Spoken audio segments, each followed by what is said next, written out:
Garam dan terang. Dua hal yang melambangkan dampak.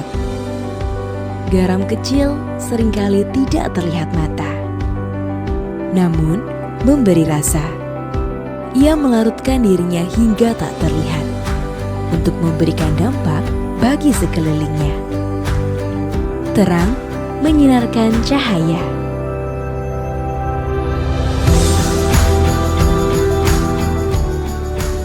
Membuat keindahan terlihat dan nyata.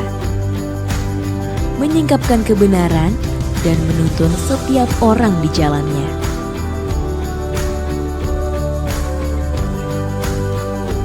Menjadi garam berarti setia dalam mengerjakan panggilan, sekalipun tidak seorang pun melihatnya.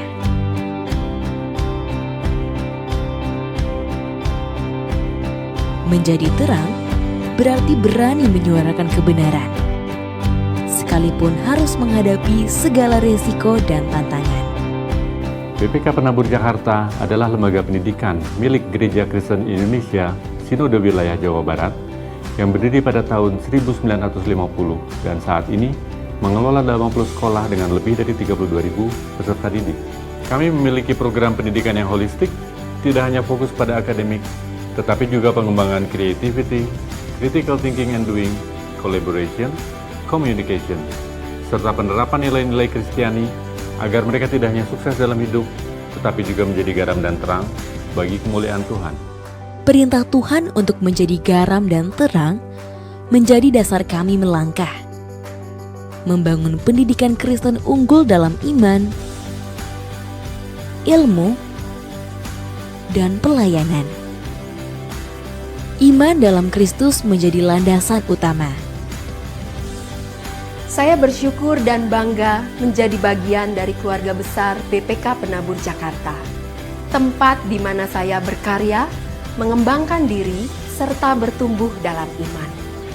BPK Penabur Jakarta memiliki organisasi yang kuat, manajemen dan budaya yang baik, serta lingkungan kerja yang menyenangkan. Ilmu kami tumbuhkan sesuai dengan talenta yang dikaruniakan Tuhan bagi mereka. Pelayanan menjadi wujud syukur atas anugerah Tuhan agar kami bisa menjadi saluran berkat bagi sesama. Melalui iman, ilmu, dan pelayanan, kami ingin melahirkan generasi yang best. Be tough, excel worldwide, share with society, dan trust in God. Inilah tekad kami, dan semuanya berawal di sini, di BPK Penabur.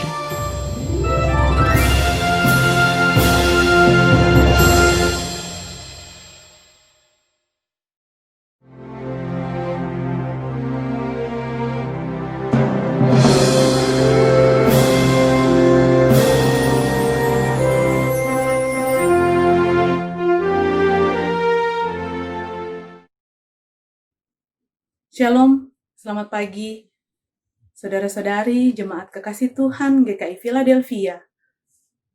Bersama lagi kita pada hari Minggu ini, kita akan beribadah kepada Tuhan kita Yesus Kristus, Tuhan yang telah menjadikan hari Minggu, hari yang kudus baginya.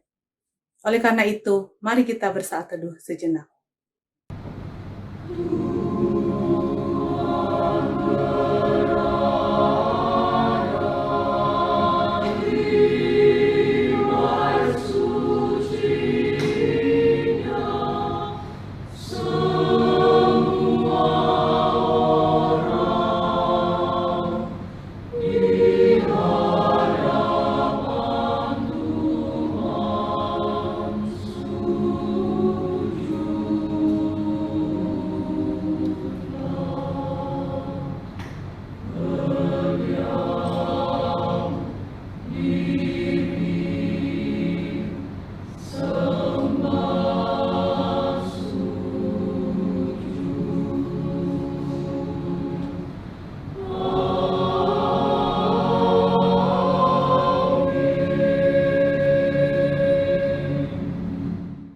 Puji dan syukur ya Tuhan, kami panjatkan kehadapan hadirat-Mu. yang kudus, yang penuh kasih kepada kami ya Bapa. Pada hari Minggu ini, kami boleh lagi ya Tuhan diberikan kesempatan untuk boleh beribadah kepadamu ya Tuhan. Meskipun kami beribadah dari rumah kami masing-masing, namun kami yakin dan percaya bahwa kuasa Roh Kudus Tuhan ada dan bersama dengan kami. Kami akan memulai ibadah kami pada hari ini. Tuhan pimpin kami, siapkanlah hati kami ya Tuhan, agar supaya kami boleh menerima akan berkat firman Tuhan yang akan kami terima nanti ya Bapa. Terima kasih Tuhan, dengarkanlah doa kami ini. Dalam nama Yesus kami berdoa dan bersyukur. Amin. Jemaat diundang untuk bangkit berdiri. Pertolongan kita adalah dalam nama Tuhan yang menjadikan langit dan bumi, yang kasih setianya tetap sampai selama-lamanya. Amin, amin, amin.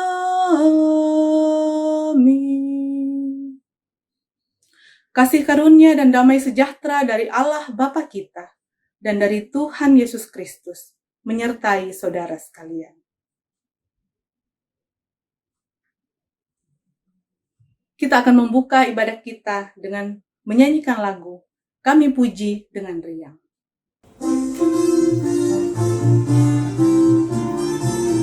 Kami puji dengan riang di Kau Allah yang besar, bagai bunga terima siang hati kami pun mekar. Kau butuh dan derita, kebimbangan balanya, sumber suka yang abadi, beri sinarmu menyerah. Kau memberi, Kau mengampuni, Kau limpahkan rahmat-Mu, sumber air hidup Dia, lautan kasih dan restu, yang mau hidup dalam kasih Kau jadikan milik-Mu, agar kami menyayangi, meneladan kasih-Mu. Jemaat dipersilahkan duduk kembali. Nats pembimbing kita pada hari Minggu ini terdapat dalam Mazmur 150 ayat 6. Bunyi demikian. Biarlah segala yang bernafas memuji Tuhan. Haleluya. Sebelum kita berdoa untuk pengakuan dosa kita, marilah kita menyanyikan lagu Terlalu Besar.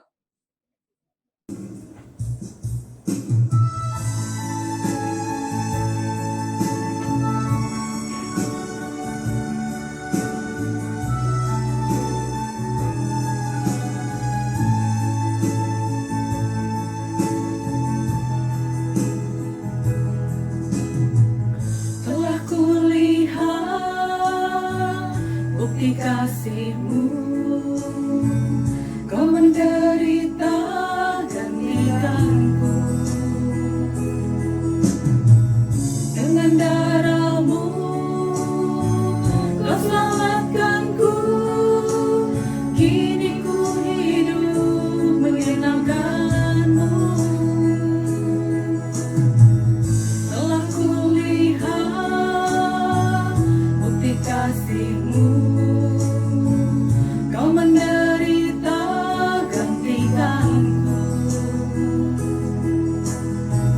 Dengan darah-Mu Kau selamatkanku, kini ku hidup menyenangkan-Mu. Terlalu besar kasih-Mu Bapa, pengorbanan yang Kau berikan bagiku. Terlalu mahal darah-Mu Yesus, tercurah untuk menebus hidupku. Mari kita berdoa. Bapakku yang baik, Bapa yang sangat mengasihi kami, ya Tuhan. Pada saat ini kami datang, ya Tuhan, membawa setiap dosa-dosa kami yang kami telah perbuat melawan kehendak-Mu, ya Tuhan, di sepanjang minggu ini. Kami mohon ampun, ya Tuhan, kiranya Engkau berkenan atas pengakuan dosa kami, ya Bapa. Kami yang telah menyakiti hati-Mu, ya Tuhan, dan kami juga yang telah menyakiti hati sesama kami melalui perkataan, perbuatan, dan pikiran kami, ya Bapa. Oleh karena itu, ya Tuhan, kami mohon agar supaya Tuhan berkenan untuk mengampuni akan setiap salah dan dosa yang kami perbuat melawan kehendak-Mu, ya Bapa. Kami hanya mau serahkan hidup kami ini hanya ke dalam tangan-Mu saja, ya Bapa. Dalam nama Yesus kami berdoa dan bersyukur. Amin. Berita anugerah dari Tuhan terambil dari Efesus 2 ayat 4 dan 5. Tetapi Allah yang kaya dengan rahmat, oleh karena kasih-Nya yang besar, yang dilimpahkannya kepada kita, telah menghidupkan kita bersama-sama dengan Kristus, sekalipun kita telah mati, oleh kesalahan-kesalahan kita, oleh kasih karunia, kamu diselamatkan. Demikianlah berita anugerah dari Tuhan. Saudara-saudari, saat ini kita akan mendengarkan firman Tuhan yang akan disampaikan oleh Pendeta Ji Mahoni. Sebelumnya, mari kita persiapkan hati dan pikiran kita. Kita menyanyikan lagu Hanya Yesus Jawaban Hidupku.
Mari kita berdoa.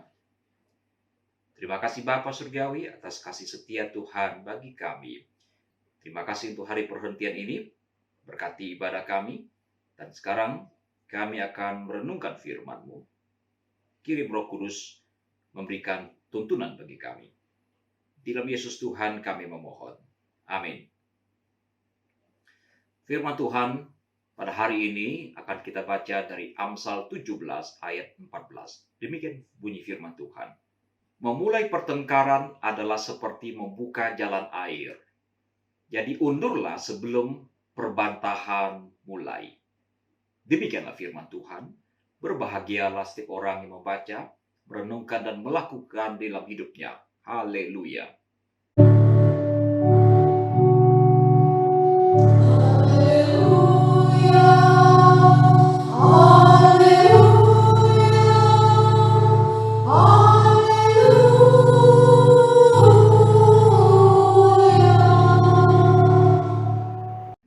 Saudara sekalian, air yang berhimpun dalam jumlah yang besar, jika dikelola dengan baik, akan memberikan keuntungan yang luar biasa besarnya. 3 Ngarai adalah nama bendungan terbesar di seluruh dunia yang terletak di negeri Cina.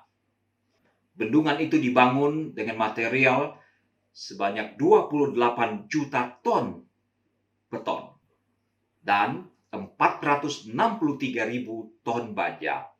Ukuran baja seperti itu bisa digunakan untuk membangun 63 menara Eiffel di Paris.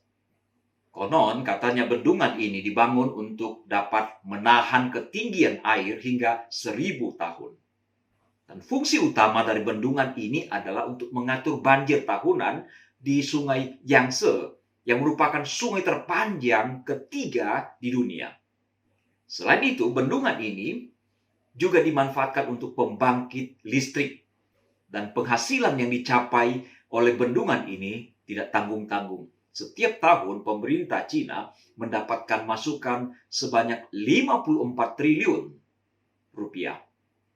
Dan jika bendungan ini tidak berfungsi ataupun mengalami kerusakan, setidaknya 1/3 dari populasi Tiongkok akan mengalami pemadaman listrik. Luar biasa bukan? Air yang dikelola dengan baik.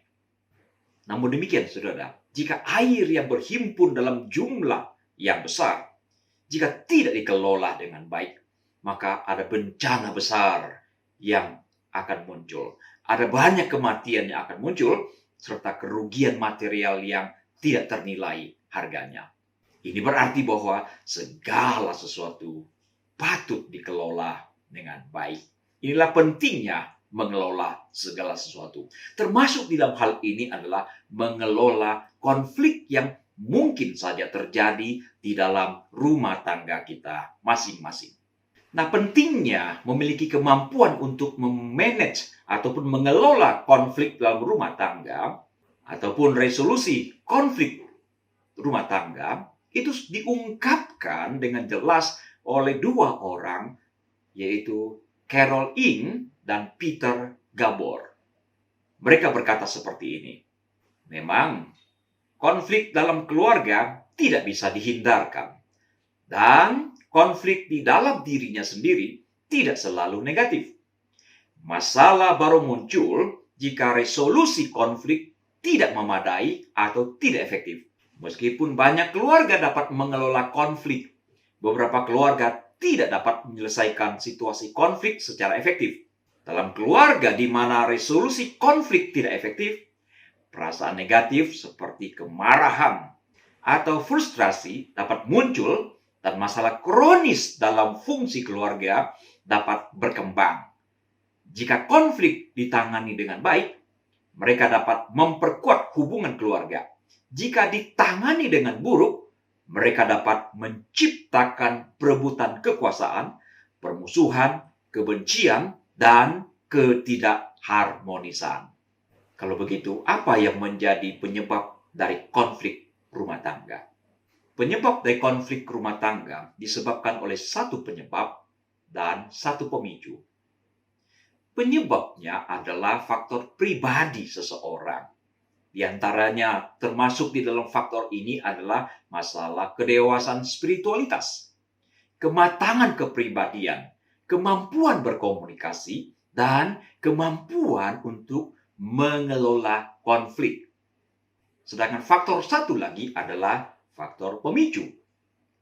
Banyak hal yang bisa menjadi pemicu keributan di dalam rumah tangga. Di antaranya adalah masalah keuangan, masalah kinerja pasangan, masalah ketidakpuasan, masalah orang ketiga, mendidik anak, dan masih banyak lagi. Nah, di dalam setiap keributan rumah tangga, faktor pribadi akan sangat menentukan apakah sebuah pemicu akan menjadi sebuah konflik dan kemana arah dari konflik itu ditentukan oleh dua pribadi di dalam pernikahan itu. Saudara sekalian, bagaimana dinamika terjadinya konflik di dalam sebuah rumah tangga? Munculnya masalah dalam keluarga belum tentu akan menimbulkan konflik.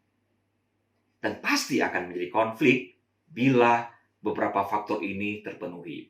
Satu, di saat ada masalah, satu pihak, bahkan dua pihak berusaha untuk menang di dalam perdebatan. Sementara di sisi yang lain, satu pihak atau kedua-dua pihak tidak mau kalah. Masing-masing berusaha untuk mencari pembenaran. Tidak ada yang mau mengalah. Ini potensi besar terjadi konflik. Dan Amsal memberikan nasihat. Memulai pertengkaran adalah seperti membuka jalan air. Jadi undurlah sebelum perbantahan mulai. Membuka jalan air akan menyebabkan air mengalir dengan deras dan tidak akan berhenti. Karena itu, diingatkan, jangan memulai pertengkaran.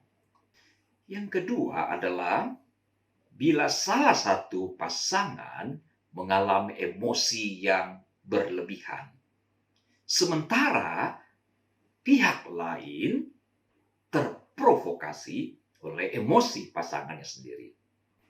Semestinya saat satu orang sedang emosi, yang satu lagi terus mawas diri, menguasai diri.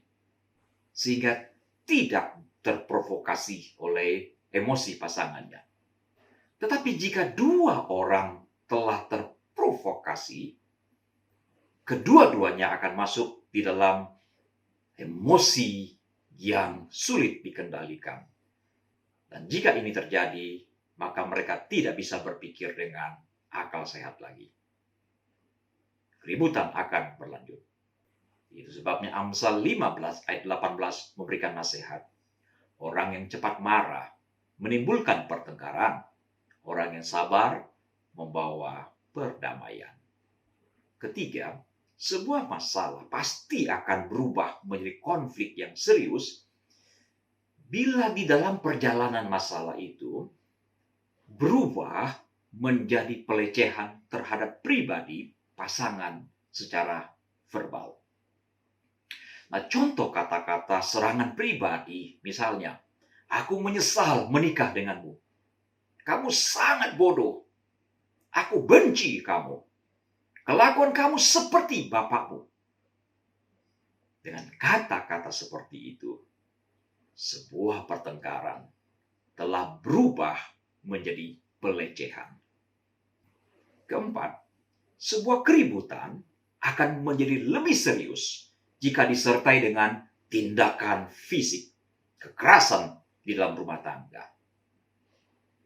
Melempar, memukul, menendang, meludahi, dan sebagainya. Itu adalah pelecehan secara fisik dan tindakan amoral dan ilegal. Dan ini pasti akan merusak hubungan suami dan istri. Maliaki 2 ayat 16 mengingatkan. Tuhan berkata, sebab aku membenci perceraian, firman Tuhan, Allah Israel. Juga orang yang menutupi pakaiannya dengan kekerasan, firman Tuhan semesta alam. Maka jagalah dirimu dan janganlah berkhianat. Mazmur 11 ayat 5. Tuhan menguji orang benar dan orang fasik, dan ia membenci orang yang mencintai kekerasan. Kekerasan betul-betul harus disingkirkan di tengah keluarga kita, saudara. Saya mengutip kata-kata pendeta Vokat Schunemann. Dia berkata, seorang suami perlu bertobat dari kebiasaan yang tidak terpuji, misalnya memukul istri. Sebab siapa memukul istrinya berarti memukul Tuhan. Karena tubuh istri adalah tempat kediaman Roh Kudus. Siapa melempar istrinya berarti melempar bait Roh Kudus. Siapa memukul wajah istrinya berarti menghina kemuliaan Tuhan. Siapa memukul istri berarti memukul diri sendiri. Karena suami istri pada dasarnya satu daging. Dan tentu saja maksud dari pendeta advokat adalah juga sebaliknya, saudara sekalian. Apa yang harus dilakukan ketika sebuah konflik terjadi di dalam sebuah keluarga? Nah, rupanya saudara, ada anak yang menyaksikan keributan dari orang tuanya yang kemudian berakhir dengan perceraian orang tuanya. Nah, itu sebabnya ketika anak ini menikah, dia cenderung menghindari konflik karena dia takut dia akan mengalami kondisi yang sama yang dialami oleh orang tuanya. Nah, itulah sebabnya banyak sekali pasangan berusaha untuk mengesampingkan ataupun menyembunyikan konflik karena silang pendapat dapat berujung pada pertengkaran dan yang sangat menyakitkan. Namun demikian, saudara, saya mengutip kata-kata Cheryl DeWitt di dalam bukunya Marriage and Conflict. Dia berkata, konflik tidak membawa perceraian. Konflik yang tidak terselesaikan yang mengakibatkan perceraian atau membuat pernikahan menjadi tidak bahagia. Jadi, konflik akan terjadi bukan untuk ditutupi, tapi untuk diatasi. Jika kita menghadapi konflik di dalam rumah tangga, bagaimana seharusnya kita bersikap? Nah, berbicara tentang penanganan konflik rumah tangga, David Johnson mengelompokkan ada 5 pendekatan dari masing-masing pribadi. Ini pendekatan yang sangat menarik, saudara. Mari ikuti, saya akan mengutip dari Johnson secara ringkas. Yang pertama adalah tipe kura-kura atau si penghindar. Nah, kekuatan dari gaya ini adalah orangnya tenang dan sangat membantu mengurangi emosi ketika terjadi konflik. Tetapi kelemahan dari gaya ini adalah orang ini pasif, cenderung meremehkan atau menyederhanakan masalah. Bahkan menyangkali masalah, menghindari konflik sama sekali. Orang seperti ini menjauh dari permasalahan yang menjadi konflik dan menjauh dari orang-orang yang berkonflik dengan dirinya.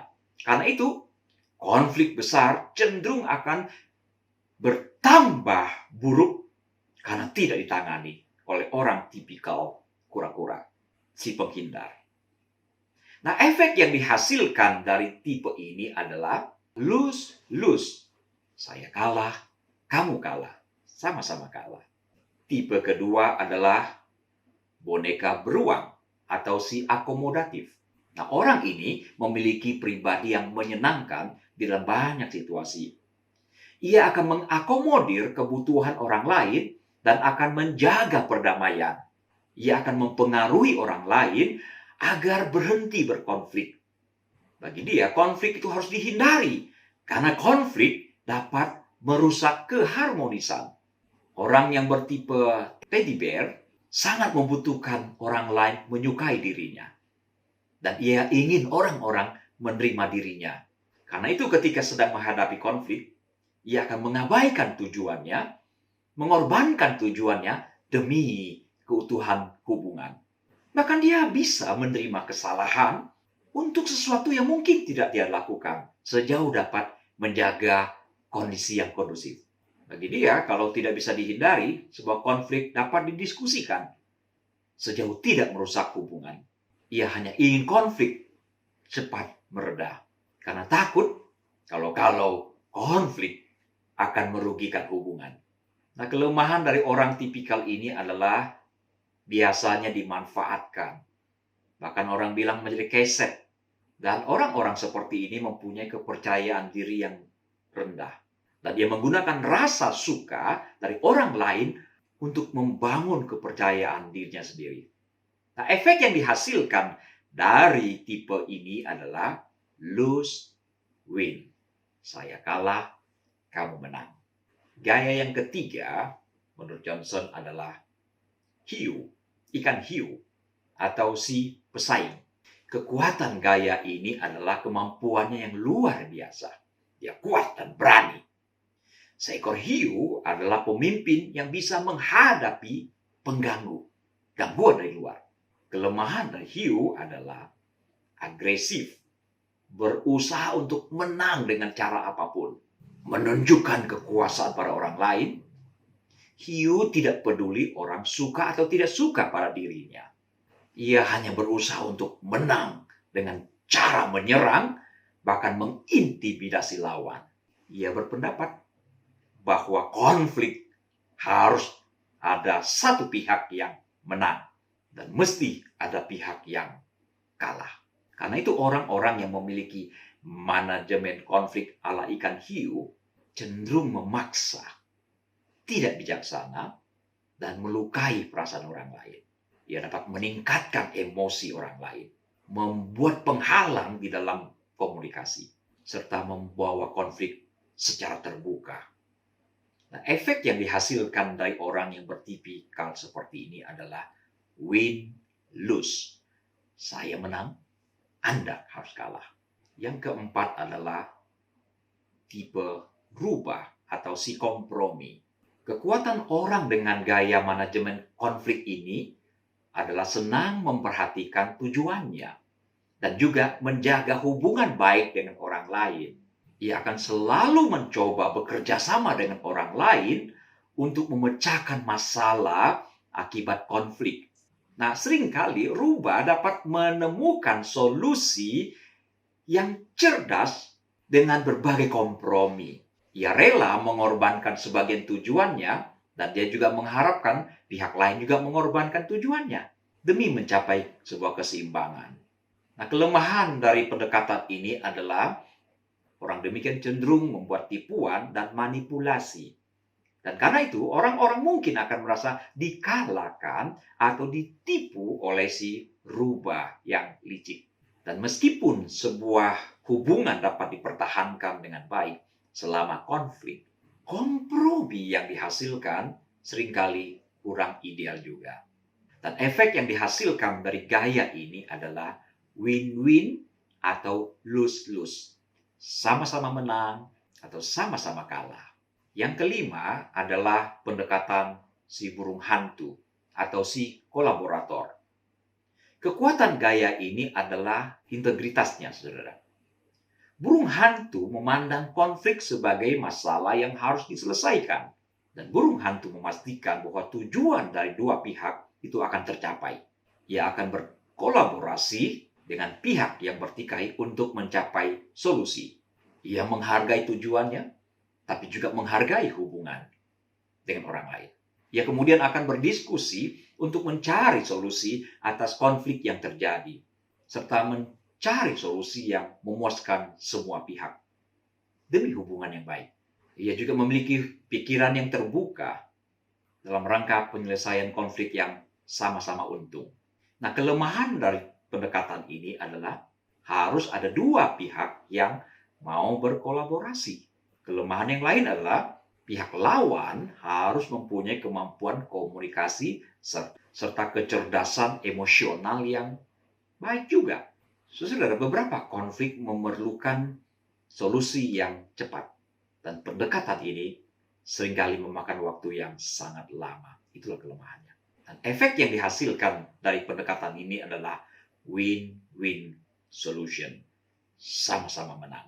Nah, sekarang kita akan beralih ke manajemen konflik rumah tangga ala Alkitab.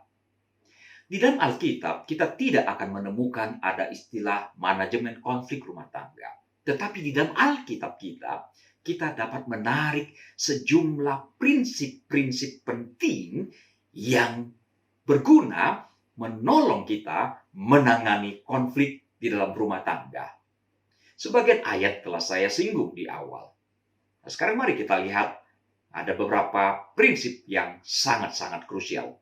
Yang pertama adalah fokuslah pada masalah dan solusinya dan bukan berfokus kepada personal. Yakobus pasal 4 ayat 1 mengingatkan, dari manakah datangnya sengketa dan pertengkaran di antara kamu? Bukankah datangnya dari hawa nafsumu yang saling berjuang di dalam tubuhmu? Menurut Yakobus, hawa nafsu yang saling berjuang akan menghasilkan pertengkaran. Benar, saudara. Ini fakta. Sekarang coba ingat-ingat. Ketika saudara bertengkar dengan pasangan, apa yang sibuk saudara umbar? emosi pribadi, meributkan masalah, atau meributkan pribadi pasangan saudara-saudara. Ada orang menyarankan bahwa ketika kita ribut, kita jangan fokus pada masalah, tapi fokuslah pada solusi. Tapi masalahnya kalau kita tidak tahu masalah yang terjadi, bagaimana mungkin kita bisa menemukan solusi? Saya lebih setuju bahwa ketika kita sedang mengalami konflik, kita mampu membedakan antara kasus dan personal. Mengapa dan kapan sebuah konflik terjadi? Sebuah konflik terjadi bila dua orang mempunyai perbedaan pendapat dan tidak mencapai sebuah kesepakatan. Jadi seharusnya bertengkar itu bukan untuk mengumbar emosi, kemarahan, menjatuhkan mental dari pasangan kita, tapi adalah mencari penyelesaian masalah. Saudara, jika fokus sebuah keributan bergeser ke masalah pribadi, maka keributan itu akan mendapatkan bahan bakar yang akan membuat keributan bertambah besar. Seperti yang saya utarakan ketika berbicara tentang dinamika konflik rumah tangga tadi. Terkadang memang harus diakui bahwa sebuah masalah bisa muncul karena sesuatu yang ada dalam pribadi dari pasangan kita. Misalnya pasangan kita selalu lalai melakukan sesuatu hal. Dan ini harus dibicarakan, harus dipecahkan sebetulnya agar pasangan kita tidak melestarikan hal-hal yang buruk di dalam dirinya. Nah, di sini pun masing-masing pihak mesti insaf bahwa yang dibicarakan adalah masalah di dalam pribadi pasangan, bukan menyangkut pribadi dari pasangan kita. Dua hal yang berbeda, saudara. Nah, kemampuan untuk membedakan kasus di satu sisi dan personal di sisi yang lain adalah hikmat yang luar biasa untuk menyelesaikan sebuah konflik. Sebelum tahun 2000, ketika kami bermukim di Bandung, ada satu asisten rumah tangga kami yang mengasuh dua putri kami yang masih kecil. Saya pribadi dan kami semua cukup dekat satu sama lain. Saling menghormati, menghargai. Nah, satu saat si asisten rumah tangga ini batuk yang berkepanjangan. Kami selalu menyarankannya ke dokter, tapi dia menolak. Sampai pada satu saat, saudaranya di kampung muntah darah dan ternyata positif TBC. Dan asisten rumah tangga kami pun dibawa ke rumah sakit untuk dironsen. Hasilnya menakutkan, positif TBC. Untuk beberapa waktu, asisten rumah tangga ini masih bekerja di rumah kami dengan menggunakan masker. Tetapi sikap saya telah berubah jauh, saudara. Tadinya dekat, menghormati, tapi sekarang saya merasa asisten rumah tangga ini adalah seperti monster yang menakutkan, yang harus diusir, yang harus dibinasakan. Sampai satu saat, timbul kesadaran dalam diri saya bahwa ada sesuatu yang salah dalam diri saya. Saya dan kami semua tentu saja boleh takut dan benci dengan penyakitnya. Tapi tidak pantas kami membenci pribadi orang yang sedang sakit TB itu. Ini menyadarkan saya, saudara. Saudara perhatikan petinju di atas ring. Mereka akan bertinju dengan mati-matian. Tidak peduli berapa banyak luka. Tidak peduli berapa banyak darah yang akan ditumpahkan oleh lawan ketika mereka sedang bertarung. Tetapi begitu ronde terakhir selesai, mereka akan saling berpelukan. Mengapa demikian? Karena dua petinju yang sportif dapat membedakan antara olahraga dan pribadi di sisi yang lain. Dan tidak dicampurkan satu sama lainnya. Coba saudara pikirkan, jika saudara berhasil menjatuhkan pasangan saudara, apakah masalah yang menjadi sumber konflik akan langsung terselesaikan? Atau apakah solusi akan muncul dengan tiba-tiba setelah mengalahkan pasangan saudara? Pasangan yang tertekan mungkin tidak akan melanjutkan pertengkaran. Dan jika ini yang terjadi, apakah persoalan yang muncul telah terselesaikan dengan baik? Selain itu, saat sedang hadapi konflik, ingat tetap fokus pada masalah yang menjadi sumber, yang menjadi pemicu keributan. Jangan keluar dari koridor itu. Jangan membongkar kuburan lama, sehingga konflik melebar kemana-mana, menjadi tidak jelas juntrungannya. Ingat, semangat dari sebuah keributan adalah menyelesaikan masalah, bukan menambah masalah dengan cara mengungkit-ungkit masalah-masalah lama yang telah lalu, yang telah terselesaikan bertahun-tahun yang lampau. Manajemen konflik rumah tangga yang kedua adalah sesegera mungkin selesaikan masalah. Terkadang terdapat kesan bahwa waktu akan menyelesaikan sebuah masalah di dalam rumah tangga. Seiring berjalannya waktu, maka masalah akan terselesaikan dengan sendirinya. Itu intinya. Karena itu sebagian pasangan akan mendiamkan masalah yang muncul. Dan seiring berjalannya waktu, maka masing-masing pihak merasa telah melupakan masalah itu. Dan hidup kembali normal seperti sedia kala. Persoalannya adalah apakah betul masalah itu telah benar-benar terselesaikan, benar-benar telah beres? Ini tergantung jenis dan kualitas dari masalah yang muncul. Masalah yang cukup serius tidak akan sirna seiring dengan waktu yang berlalu. Ia ibarat virus yang sedang tertidur di dalam tubuh kita. Dia hanya menunggu waktu yang tepat untuk bangun kembali dan membuat kekacauan yang lebih serius lagi. Saudara, sebuah kasus mungkin sudah terlupakan, tapi luka yang ditimbulkan belum betul-betul sembuh jika belum diselesaikan dengan baik-baik. Itu sebabnya satu saat, karena terpicu oleh sesuatu, maka luka lama itu akan menganga dan berdarah. Nah, itulah sebabnya ada istri yang gagal paham mengapa suaminya begitu marah hanya karena kesalahan dirinya yang sepele, tidak berarti. Mengapa tiba-tiba suaminya berubah menjadi si manusia hijau? Seharusnya setiap pasangan yang menghadapi masalah harus menyelesaikan masalah itu sesegera mungkin. Sebab ada kasus semakin lama dipendam, semakin besar kasusnya. Firman Tuhan mengingatkan kita. Apabila kamu menjadi marah, janganlah kamu berbuat dosa. Janganlah matahari terbenam sebelum padam amarahmu. Nah, setiap pasangan mesti mempunyai komitmen yang sama untuk menyelesaikan masalah dan bukan menyelesaikan pernikahan. Dua hal yang sangat berbeda, saudara sekalian. Dan ini harus menjadi niat dan kemudian menjadi upaya bersama-sama. Tidak ada niat dan tidak ada upaya sama sekali untuk menyelesaikan konflik rumah tangga adalah sebuah usaha untuk menenggelamkan bahtera rumah tangga sendiri.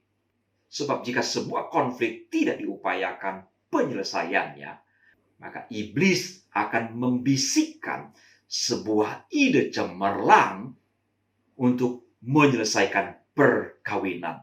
Karena dirasakan bahwa tidak ada lagi kecocokan satu sama lain.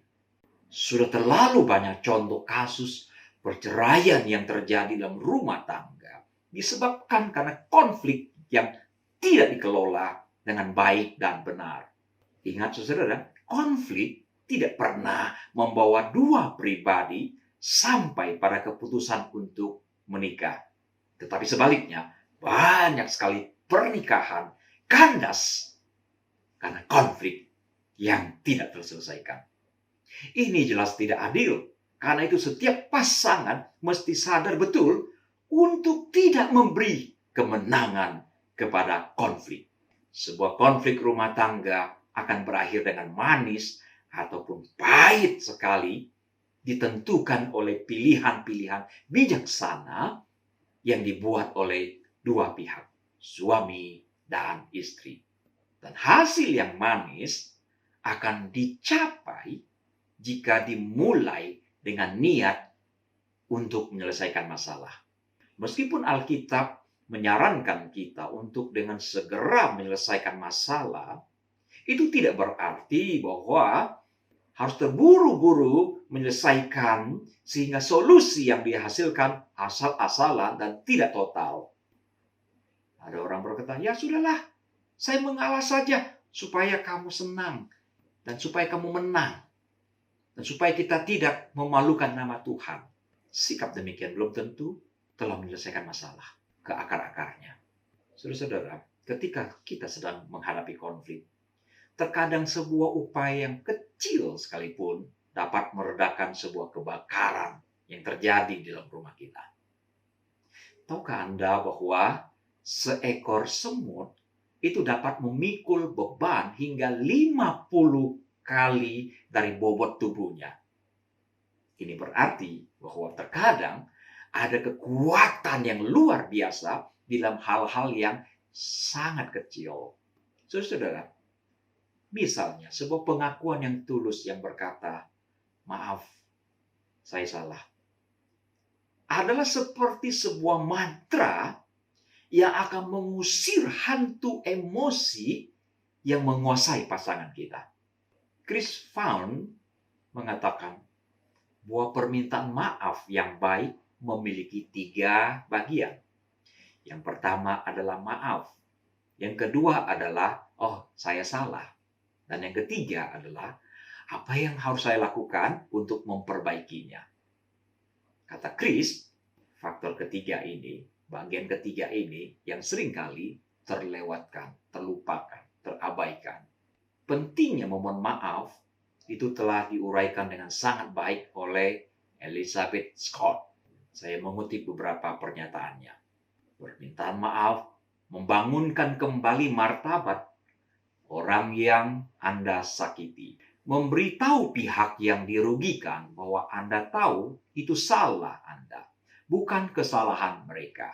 Membantu mereka merasa lebih baik dan membantu mereka menyelamatkan muka mereka.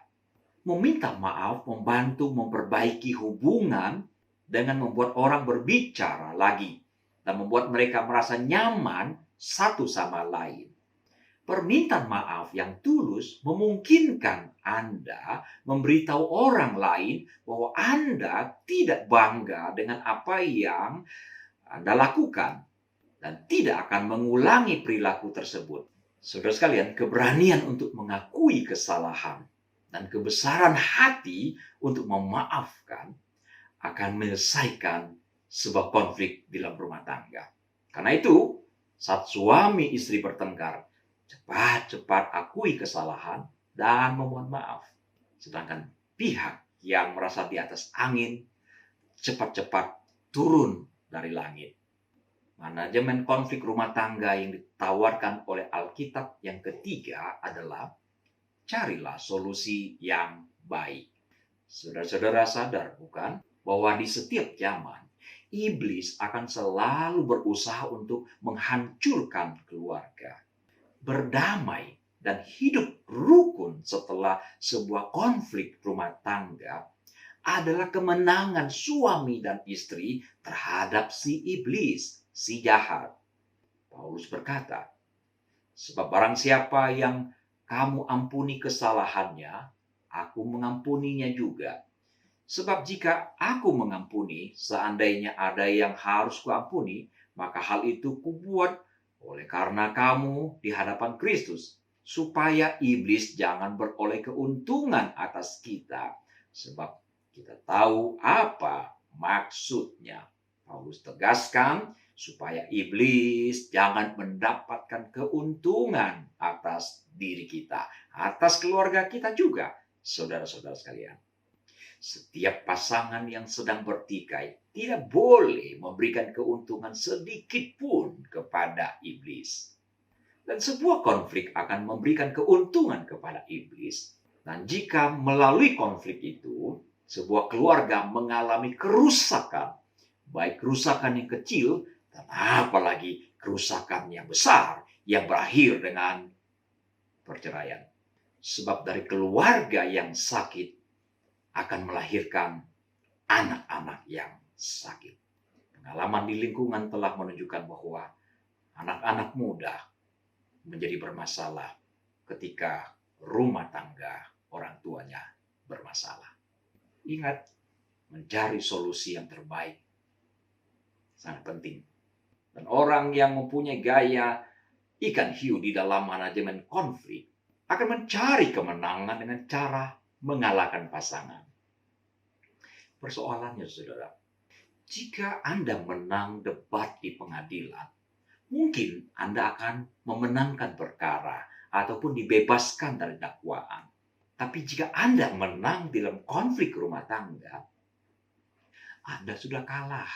Karena kemenangan itu harus dibayar dengan mengorbankan hubungan suami dan istri. Sadarilah, saudara-saudara, bahwa mempertahankan hubungan itu jauh lebih berharga daripada memenangkan sebuah pertengkaran. Apalah arti sebuah kemenangan dalam sebuah konflik rumah tangga, tetapi harus dibayar dengan harga yang mahal dengan mengorbankan hubungan. Saya tegaskan sekali lagi, apalah artinya kemenangan dalam sebuah pertengkaran, tetapi harus dibayar dengan kerusakan sebuah hubungan yang dipersatukan oleh Tuhan sendiri. Memenangkan pertikaian dengan mengorbankan hubungan adalah kekalahan suami dan istri. Pepatah bahasa Indonesia mengatakan, dalam sebuah konflik, yang menang jadi arang, yang kalah jadi abu. Sama-sama kalah, sama-sama rusak, sama-sama tidak beruntung. Mengapa demikian, saudara? Karena dalam kenyataan, ketika terjadi konflik rumah tangga, pasangan yang merasa dikalahkan, itu akan memasang jarak dengan pasangannya sendiri. Bahkan dalam banyak kasus, keributan seperti itu telah menyebabkan kerusakan bagi sendi-sendi rumah tangga. Jadi, saudara, memenangkan keributan, tetapi melaluinya sebuah hubungan yang dikorbankan adalah benar-benar kekalahan yang fatal. Loser. Kecuali iblis, maka suami dan istri tidak akan mendapatkan keuntungan dengan cara seperti itu. Sebaliknya, sama-sama mengalami kerugian.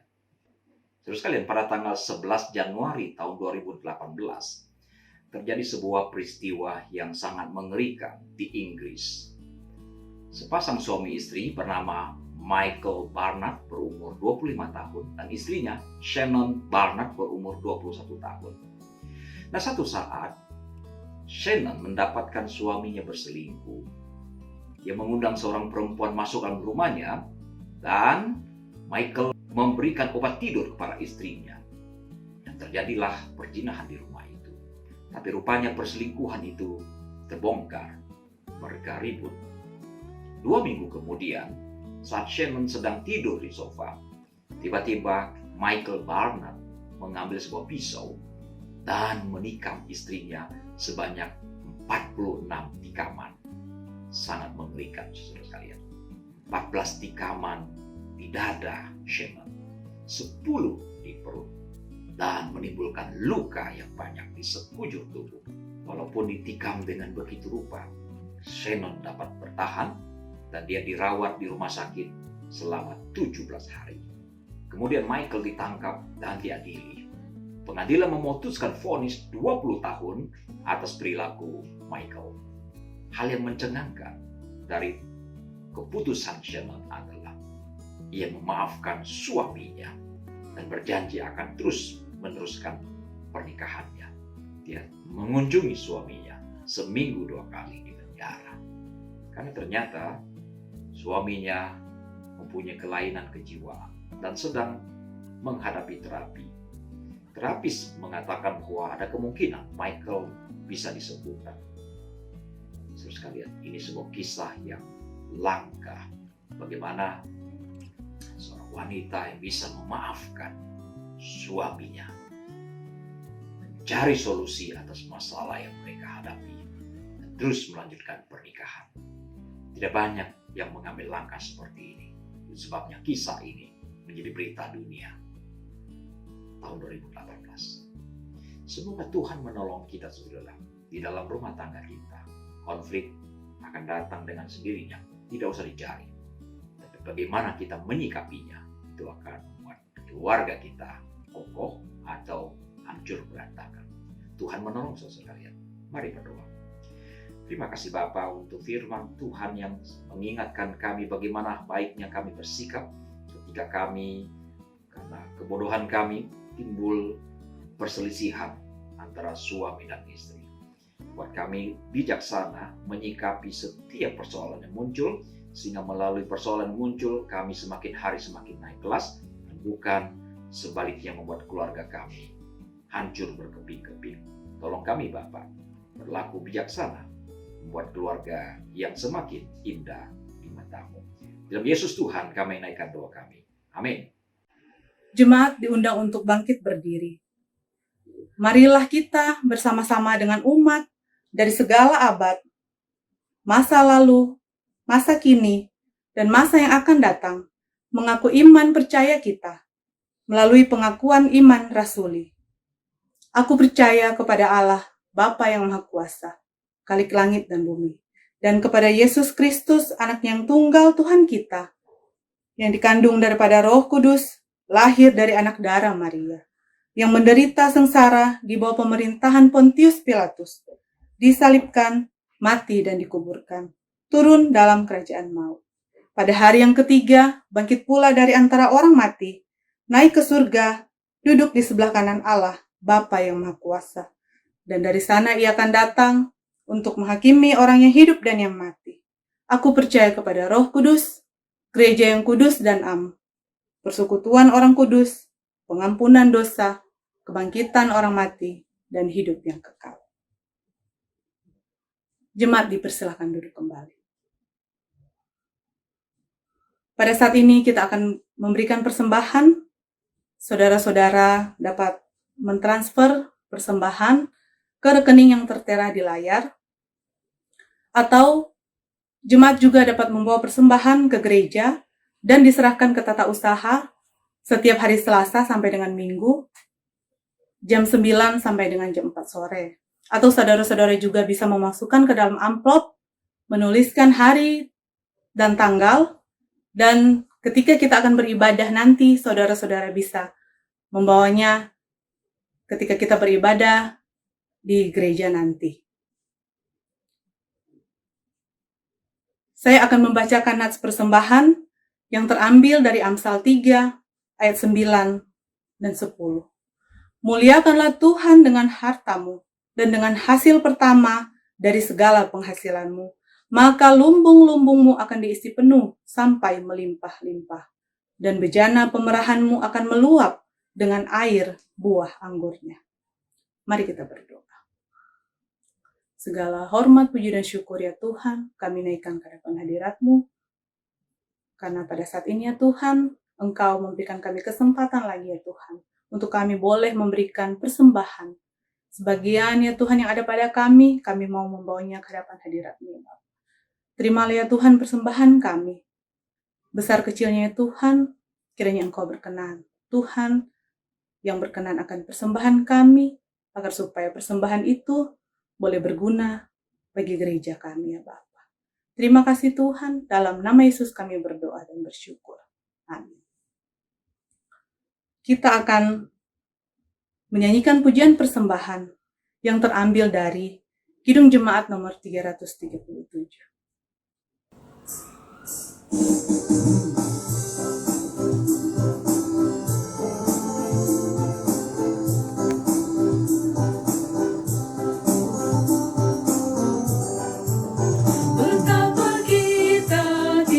Bersyukur bertanah air kaya dan subur, lautnya luas, gunungnya megah, menghijau padang, bukit dan lembah. Itu semua berkat karunia Allah yang agung maha kuasa. Itu semua berkat karunia Allah yang agung maha kuasa.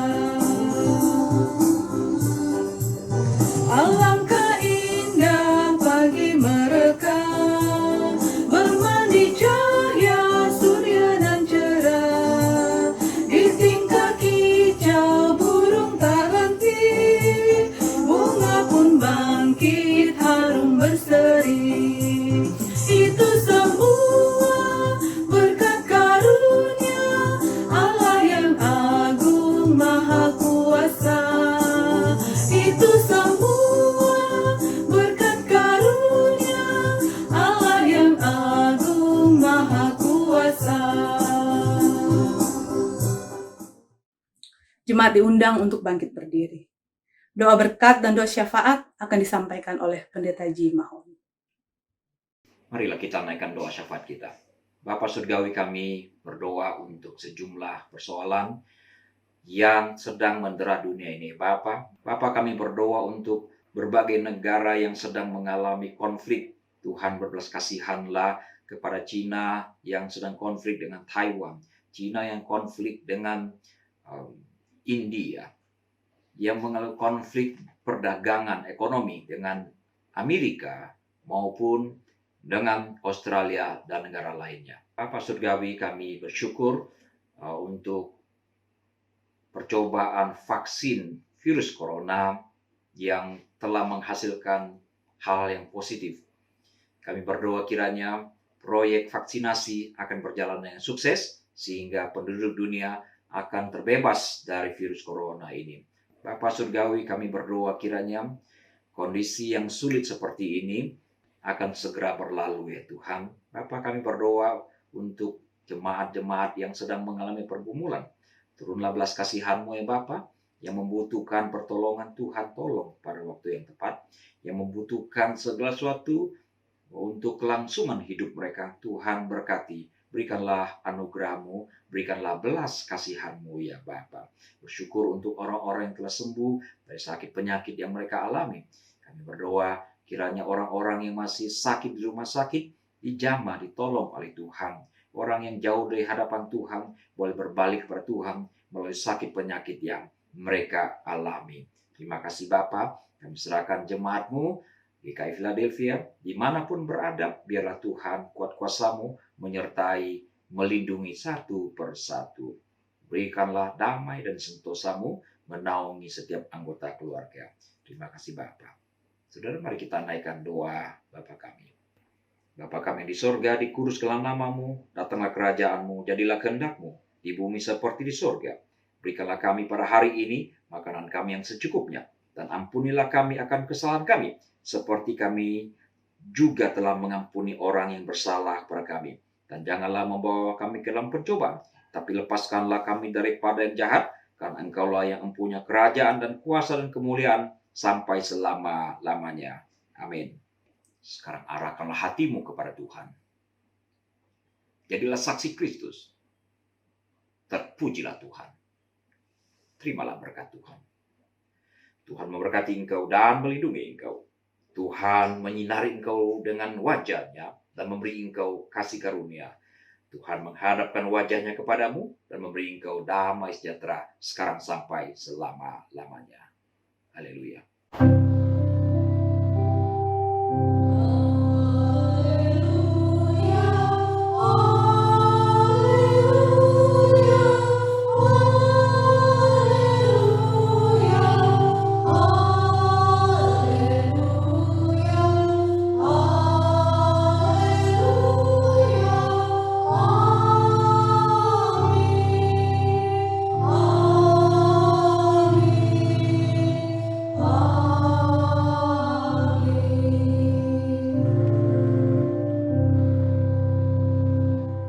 Silakan duduk kembali, saat teduh, ibadah selesai. Tuhan Yesus memberkati saudara sekalian.